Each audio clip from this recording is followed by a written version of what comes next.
Votre sexe n'est là que pour la dépendance. Du côté de la barbe et la toute-puissance. Bien qu'on soit deux moitiés de la société, ces deux moitiés pourtant n'ont point d'égalité.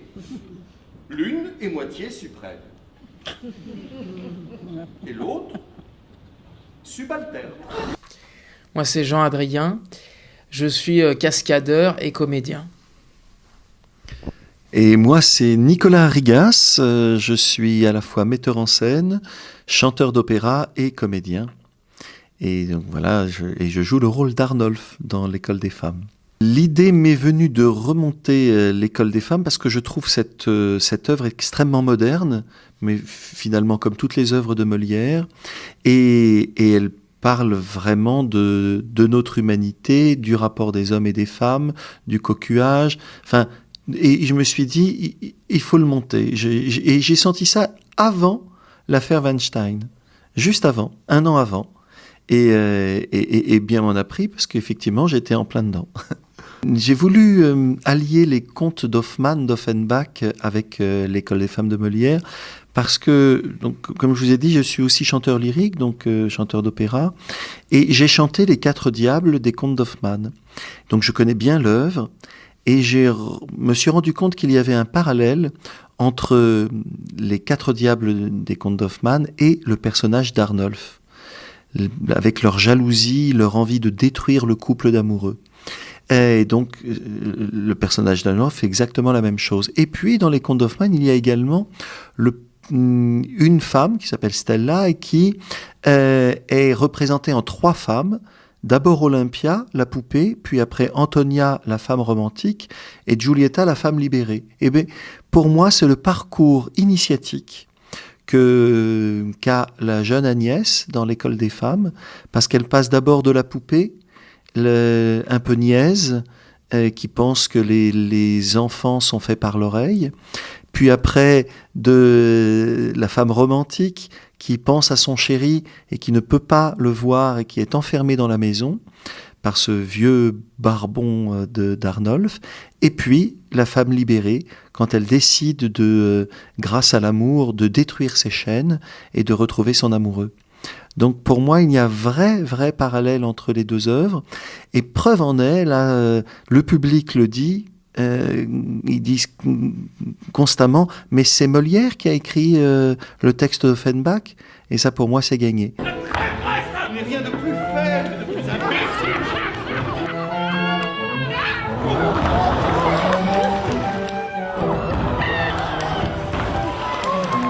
Comment s'est fait le casting ? Déjà, j'aime travailler en troupe. Ça fait 10 ans que j'ai repris les rênes du Théâtre du Petit Monde. Pour les 90 ans du Théâtre du Petit Monde, c'était en 2009. Et j'ai pour ça donc réuni une troupe. Et très rapidement, lui a fait partie, Jean-Adrien a fait partie de ma première création, le Misanthrope. Il jouait un des marquis. Et puis, très rapidement, son acolyte, Romain Canon, qui a joué dans Mon Malade imaginaire. Donc en fait, et Martin Loisillon qui joue Horace a grandi au Théâtre du Petit Monde et je l'ai formé quand il était enfant.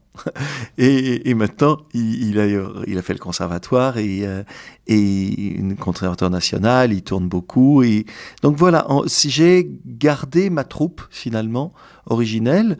Et j'ai beaucoup de plaisir à travailler avec eux. Et donc, effectivement, à chaque œuvre, il y a des petits changements. Donc là, pour l'École des femmes, il me fallait une chanteuse lyrique et que j'ai trouvée dans Antonine Baquet et puis avec Amélie Tati également. Donc maintenant, j'ai mes 2 chanteuses lyriques. Mais sinon, le gros du gros fait partie de la troupe du Théâtre du Petit Monde. Voilà. Avec Nicolas, ça fait presque 10 piges qu'on bosse ensemble, alors on commence à savoir de quoi il en retourne. Nicolas, il commence à nous connaître, donc il nous amène sur des pistes. Il nous a dit, voilà, Alain et Georgette, ces 2 serviteurs qui arrêtent pas de se tirer la bourre, donc qu'est-ce que vous pouvez faire avec ça ? Qu'est-ce qu'on peut imaginer comme acrobatie? J'aimerais que vous preniez par exemple toute cette place du plateau, j'aimerais qu'il y ait une chute à ce moment-là, et puis nous on invente, voilà. C'est très, on échange beaucoup, et puis après il y a une question de rythme, on essaye des choses, et puis on voit si le public ça prend pas, on modifie aussi parfois. Bien sûr. Voilà, donc non, ça s'est bien passé. Oui, ça s'est bien passé. Oui. Ouais. Toute la troupe s'entend extrêmement bien. Et donc ça aussi, ça fait plaisir. C'est que chacun aide au spectacle, mais s'apprécie humainement. D'ailleurs, on a fait Avignon ensemble, et 2 Avignons ensemble avec le même spectacle. Et on a passé alors c'était très fatigant, mais vraiment un mois de juillet super. Tous les textes, toutes les pièces que je monte, je fais un travail à la table extrêmement exigeant pour que le texte soit intelligible. Donc je veux absolument qu'on respire à tel endroit, qu'on dise telle chose à tel endroit, donc avec une intonation précise pour dire, parce que cette intonation révèle un état d'esprit. Vous voyez ce que je veux dire. Donc d'abord un vrai travail à la table. Et puis après, il faut imaginer bien sûr toute la chorégraphie. Donc la chorégraphie, c'est Romain et Jean-Adrien qui l'ont montée. Alors avec bien sûr mes commentaires disant non, là c'est pas assez drôle, là il faudrait plus de rythme. Mais je leur laisse le soin de faire tout ça, parce que faut oublier que Jean-Adrien est aussi réalisateur et qu'il a beaucoup de très bonnes idées. Donc bien évidemment j'utilise ça. Et donc tout ça prend un peu de temps, bien sûr, mais et puis après il faut travailler musicalement toutes les parties chantées, mais globalement oui, ça nous a pris entre 2 et 3 mois. Je veux dire un truc là-dessus, je peux rajouter par rapport à la technique, parce que Nicolas est quelqu'un de très technique, c'est-à-dire que, comme il dit, on respire à tel endroit, on ouvre le sens, on ferme le sens, tout est, c'est un musicien aussi, donc tout est réglé vraiment comme du papier à musique. Et ma foi, quand on est un peu novice là-dedans ou quoi, c'est très bien, puisque ça nous évite déjà de faire des erreurs. Et il faut savoir aussi que le Théâtre du Petit Monde, cette troupe, c'est aussi le Théâtre des Enfants, qui est une troupe qui a presque 100 ans. On fête aux 100 ans l'année prochaine. Et que du coup, on a fait aussi beaucoup de spectacles pour enfants, et que les enfants... c'est-à-dire que les enfants, si on ne met pas l'intention qui va bien, et le rythme et la puissance, ils décrochent tout de suite. Donc c'est le parfait diapason pour avoir une pièce de qualité. C'est-à-dire que et du coup on ressent ça aussi dans ces pièces de Molière et tout ça. C'est-à-dire qu'on peut nous reprocher ce qu'on veut au niveau de la mise en scène, mais en tout cas c'est de toute façon vivant, puissant, énergique, rythmé. Ça sera toujours, puisque... Non, mais c'est vrai. Oui, c'est le... Parce que c'est l'ADN de notre...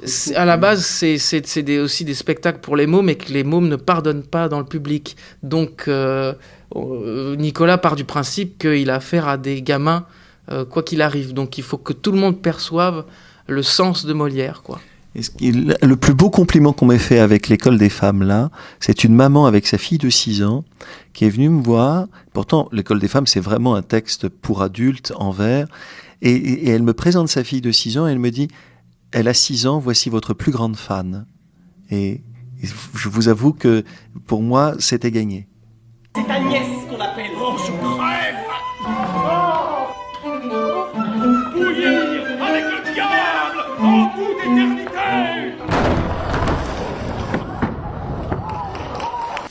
En fin de compte, j'avais déjà fait justement une grand-mère dans un spectacle pour enfants qui avait une voix comme ça. Et donc du coup, on a fait un peu la même. Bon, c'est une servante, et en s'amusant. En fin de compte, là, on a un stade dans la troupe où on s'amuse, donc on trouve les trucs assez rapidement. Le tout, c'est de pas s'écorcher la voix, parce que c'est une voix de porte qui grince comme ça. Voilà, à part ça, non, ça a été une servante, c'est pas ce qu'il y a de plus dur, mais c'est dans ce genre de petits rôles, effectivement, qu'on peut aussi se démarquer, puis c'est intéressant. Parce que justement, juste avec un oui ou avec juste une phrase, on est censé faire un maximum d'effets. Voilà. On doit jouer notre partie à fond, c'est pas parce que c'est un petit rôle. Ouais, c'est intéressant, donc c'est marrant. On teste plein de trucs, et enfin, voilà. Non, ce qui est très, très, très, très touchant pour moi, c'est que, en général, les personnages d'Alain et Georgette passent à la trappe. Ils sont, je dirais, pas intéressants. Personne ne s'y attelle vraiment. Et là, je trouve que ce soit la presse ou le public, tout le monde dit « Ah, mais Alain et Georgette, ils sont formidables !» Ah, vraiment. Et ils deviennent des personnages presque principaux de la pièce. Et ça, je trouve ça très, très bien. Voilà. En ce qui me concerne, comment je me accapare le rôle aussi, je me suis accaparé le rôle... Alors déjà, je dirais, j'ai grandi dans Molière. Parce qu'au Théâtre du Petit Monde, toute mon enfance, j'étais baigné dans Molière, dans Racine et dans La Fontaine. Donc je connais très bien ses œuvres et pour ça que je suis si exigeant envers son texte, parce que je veux qu'il soit intelligible pour tout le monde et dans son respect total. Et en fait, je trouve le personnage d'Arnolphe épouvantable et en même temps extrêmement touchant. Parce qu'il se croit au-dessus du monde, au-dessus des gens, et donc je le joue d'abord très prétentieux, mais plus il lui arrive des galères, faut pas oublier que pendant 14 ans, il a élevé, pratiquement 14 ans, il a élevé une jeune fille pour en faire sa poupée. Et cette fille détruit tous ses rêves finalement. Donc pendant 14 ans, il a imaginé des choses qui ne se font pas. Et donc il se détruit petit à petit intérieurement. Et j'ai voulu en faire aussi un personnage donc presque déchiré et romantique à la fin. Donc pour moi, le personnage d'Arnolphe passe par toutes les facettes. Un personnage tragique, un personnage comique, un personnage épouvantable et un personnage touchant. Les retours sont dithyrambiques, et ça fait vraiment plaisir. Même Télérama, qui a été tellement surpris, parce qu'il dit Molière, c'est une tragédie, donc là, les gens rient beaucoup, donc ils ont dit c'est une pièce idéale pour les fêtes. La pire critique, c'était Télérama, et leur pire critique, c'était une pièce idéale pour les fêtes. En ce qui concerne les autres critiques, c'est que des louanges. Il y a une dame qui m'a dit c'est mieux qu'à la Comédie Française. Moi, j'ai été très touché de ça. Il y a cette dame qui m'a présenté sa fille de 6 ans pour me dire voici votre plus grande fan. Il y a le Canard enchaîné d'aujourd'hui qui fait un parallèle entre Braunschweig et nous, et qui finalement a passé une meilleure soirée chez nous au Théâtre des Jazets qu'à l'Odéon avec Braunschweig. Donc ça m'a fait bien sûr plaisir, parce que j'aime beaucoup Braunschweig, donc, et j'aime beaucoup ce qu'il fait, donc j'ai trouvé ça formidable. Et puis le retour du public, c'est les gens qui rient, qui disent on n'a jamais vu ça redépoussière Molière. Moi je n'aimais pas Molière, maintenant j'aime beaucoup. Enfin, on a droit à beaucoup de louanges. Autant de la presse, on est le coup de cœur du Figaro. Et puis voilà, Strint and Sport en a parlé en beaucoup de bien, que ce soit aussi dans tous la presse du web. Non, franchement, on ne s'attendait pas à autant de succès. Et ça fait plaisir. On a déjà commencé une tournée en province. On a même fait ce spectacle à l'Opéra d'Avignon, à Manosque. Mais là, maintenant, se profile aussi Biarritz, se profile d'autres villes un peu partout en France. Il y a l'Opéra de Vichy qui est venu nous voir hier, qui a l'air d'être intéressé. Donc, effectivement, on va continuer une tournée qu'on avait déjà commencée, mais qui repart de plus belle grâce à cette parenthèse parisienne. Ma passion pour le théâtre vient depuis que je suis enfant, en fait, par hasard. Pour tout vous dire, ça a l'air stupide, j'étais en cours et une de mes amies s'amusait à faire « Je veux et j'exige » et les chaussettes de l'archiduchesse sont-elles sèches, archi-sèches. Bon. Je n'y arrivais pas, elle y arrivait, elle m'a dit « Mais moi, je suis des cours au Théâtre du Petit Monde de Roland Pilin. » Bon, mais tant mieux pour toi. Mais tu devrais venir. Je suis venu, j'ai assisté au cours que j'ai adoré. C'était donc Roland Pilin père qui s'en occupait. Et j'ai trouvé ça extraordinaire. Et donc j'ai été un assidu des cours. Et puis très rapidement, Roland Pilin a décidé de me faire rentrer dans sa troupe et de me faire jouer. Et donc j'ai été un enfant acteur. Donc dès l'âge de 10 ans, j'étais en tournée. D'abord dans le Songe d'une nuit d'été, puis dans les spectacles pour enfants, que ce soit Blanche-Neige ou Le Bon Petit Diable. Et donc, effectivement, j'ai été passionné par ça. Et puis, j'ai appris, grâce à Roland Pilin, la méthode des maîtres. Qui n'est plus enseignée depuis 1968, mais cette méthode des maîtres est la méthode qu'apprenait le Conservatoire national et qu'enseignait le Conservatoire national. Et donc, Robert Hirsch connaissait la méthode des maîtres. Et l'autre tenant de la méthode des maîtres, c'est Jean-Laurent Cochet. Et donc, voilà, j'ai appris ça quand j'étais enfant. Et donc, j'ai baigné dedans. Et donc, effectivement, c'est grâce à cette méthode et grâce à cette envie, cet amour du théâtre que j'arrive à faire d'un texte classique un texte moderne. Voilà.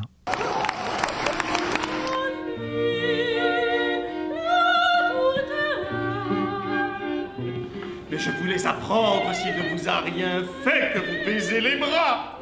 Comment? Est-ce qu'on fait d'autres choses? Non pas. J'ai toujours aimé me vautrer la gueule par terre depuis que je suis môme, et donc très rapidement je voulais être cascadeur, et donc toute mon enfance, mon adolescence, je réalisais des petits films où je faisais des bagarres, des sauts, je me pétais la gueule dans tous les sens. Et puis arrivé à Paris, j'ai pu rentrer dans ce milieu-là. D'où ça vient, je sais pas, l'action. Voilà, c'est les figures aussi quand on est gamin, les Tortues Ninja, les Bioman, les choses comme ça. En fin de compte, on veut devenir la même chose. Et puis voilà, puis maintenant, aujourd'hui, je suis très content parce que je suis tantôt pirate, tantôt Star Wars, tantôt D'Artagnan, tantôt Zorro. Voilà, c'est un métier de passion, voilà, de passion de gamin, voilà, de passion de gamin. Et puis la comédie, c'est venu par hasard, c'est-à-dire que je réalise aussi.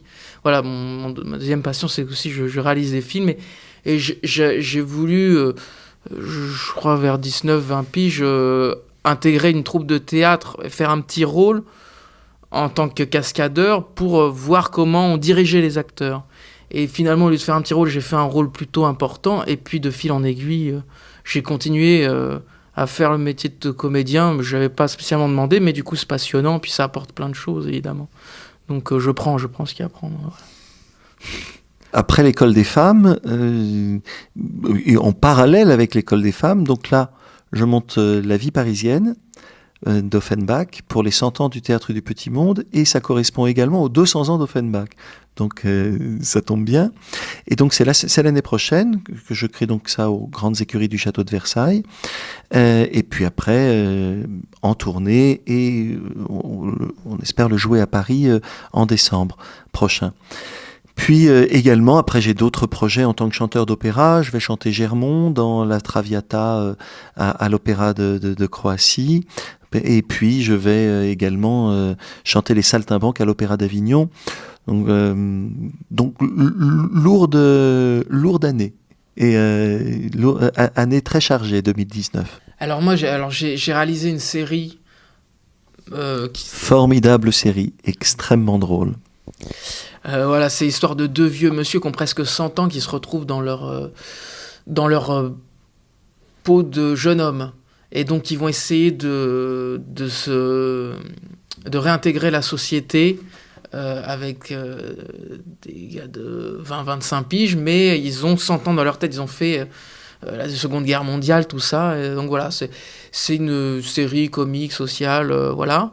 Et avec un cachet, je dirais, un cachet très cinéma, voilà, caméra à l'épaule, façon. Et très bien écrite, parce qu'il ne faut pas oublier qu'il est réalisateur, mais il fait tous ses scénarios. Bah, merci beaucoup. J'aurais bien aimé savoir, parce que Street and Sport, ça parle... De sport, cinéma... Ouais, bah non, mais ça a l'air d'être une bonne initiative. En tout cas, moi, je suis ravi. Hein. Super. Et en plus, c'est vraiment un magazine pour vous, parce que vous êtes un fan de cinéma et vous êtes dans le cinéma réalisateur, vous êtes un fan de sport, vous êtes cascadeur, et vous êtes un fan de théâtre, vous êtes excellent comédien. Et je suis un enfant de la rue. Et vous êtes un enfant de la rue.